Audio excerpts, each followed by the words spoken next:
y'all.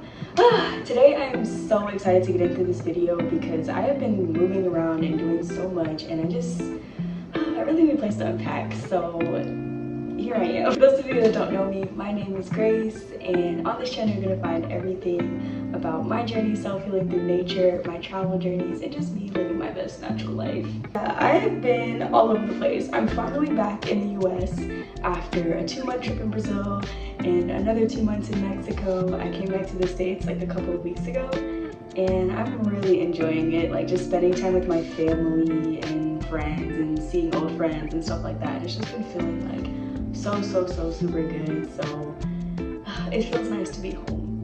But I also got a haircut and I really love my hair. Actually, I feel like I was thinking about it so much for the past like few months to cut off my locks, and I finally just got the courage to just be like, yeah, let's chop this shit off.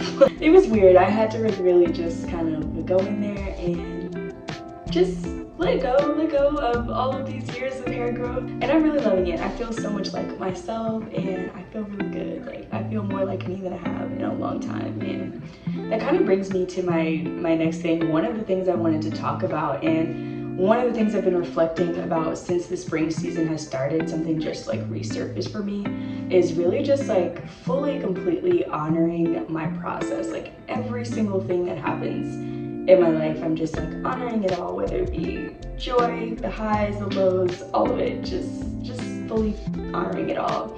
And expressing myself on YouTube and getting myself to get the courage to make a YouTube channel was also really challenging, because I was putting a lot of pressure on myself to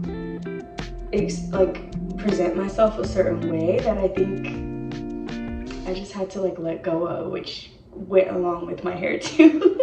But yeah, I was putting way too much pressure on myself to exist a certain way, and I don't know, something just kind of came to me, the thought that I could really like allow myself to express myself from moment to moment, and whatever I express in this moment is valid for right now, even if I change my mind tomorrow and I don't believe the same things, or like I could change my mind every 5 seconds if I wanted to, and it still would be truth for right now. Like the voice of truth is in this moment. Something that's been such a relief for me, and it's actually made the space for me to come on here and express myself on YouTube, to cut my hair, to do all these extra things. It's making more space in my life by just honoring my process, and yeah, and just know I don't have to like hold on to everything that I say. I don't have to be so judgmental of everything that I do, and yeah, whatever. So there's that.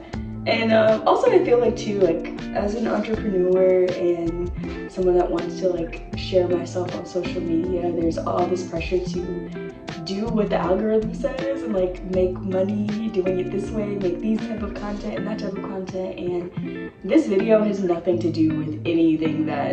It's just me wanting to express myself, and I had to kind of work that out for myself and be like, hey, like my process is valuable even if it doesn't fit what the algorithm says. Like me expressing myself is valuable and valid, and just do that shit. I've really just been loving that. I've really just been stepping into a whole new place of just like full total acceptance, and I really love that. And that kind of goes back to what I was saying before, like it's really time to let go of this idea that I've created for myself, like identity and an old role that I played in the world, because I thought that I played this role for other people.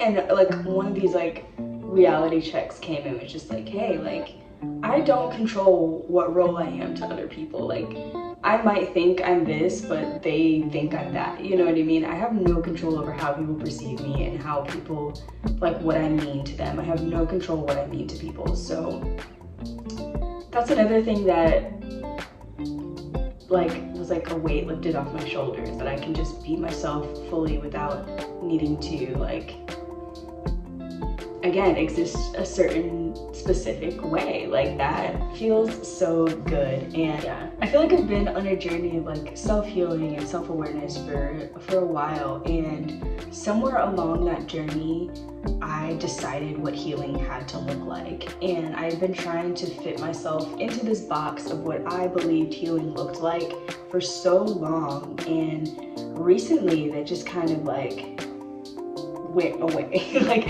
recently I was just like, oh my god, like, healing doesn't have to look like one thing, and it doesn't have to sound like one thing either, which kind of brings me into my next point. The spiritual community kind of has like a vocabulary that comes with it, as well as the aesthetic that I was kind of talking about with the like lux and crystals and all that stuff. And not that that stuff is bad or anything, but it just it kind of has another box of what like spirituality looks like, or what healing is supposed to look like.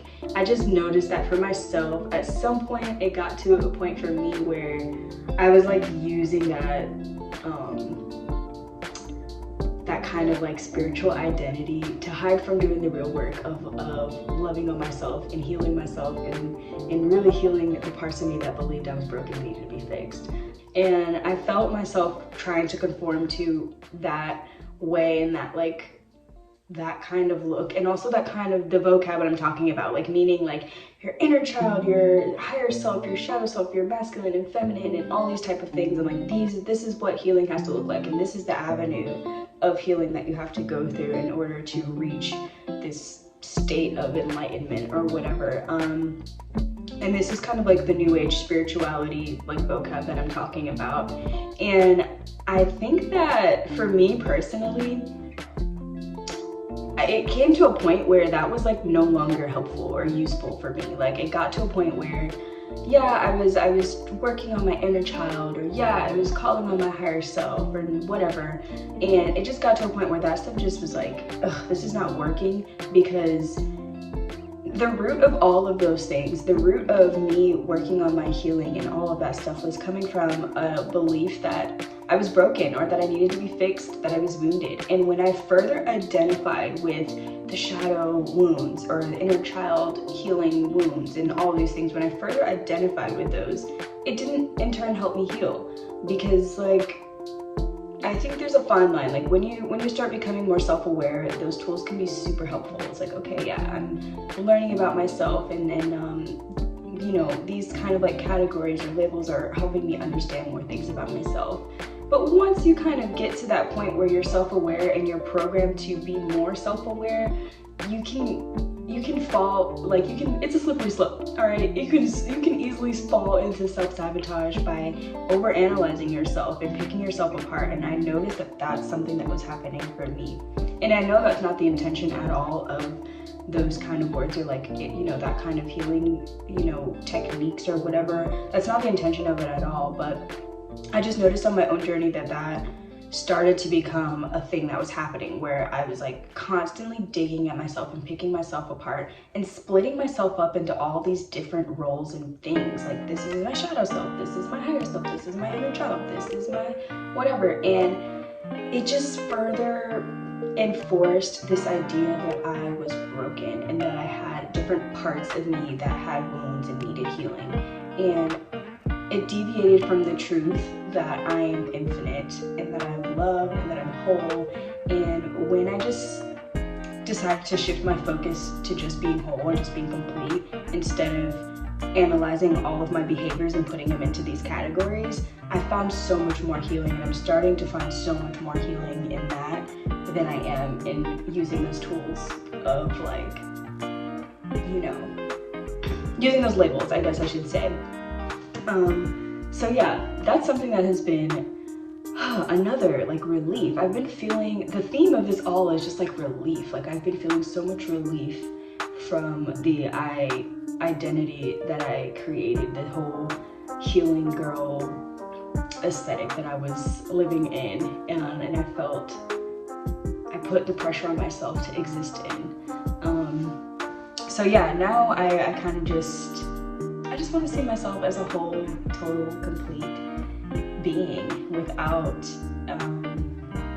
identifying with being wounded or broken and split up into all these different parts, you know? Like, I love every aspect of myself, and I see them more now as like ingredients rather than like separate parts, you know? Like, oh shit, is that nutmeg? There's that little spice in there? Like, whatever it is, it's all me, and I'm loving it. So I feel like that could be all the same thing for somebody, but for me, that perspective switch has made a huge difference, and I feel so much lighter, and I feel so much more alive and full. And yeah, I feel like whenever I do notice myself trying to dig in and pick myself apart and find out what's wrong with me, that I find relief when I just turn myself back into believing that I'm whole and that I'm healed, and that like I continue to expand in my own like wholeness. So that's been so fucking beautiful.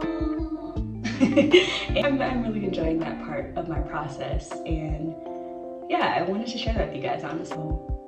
I love y'all. Thank you guys for listening to me. I hope you have an amazing day.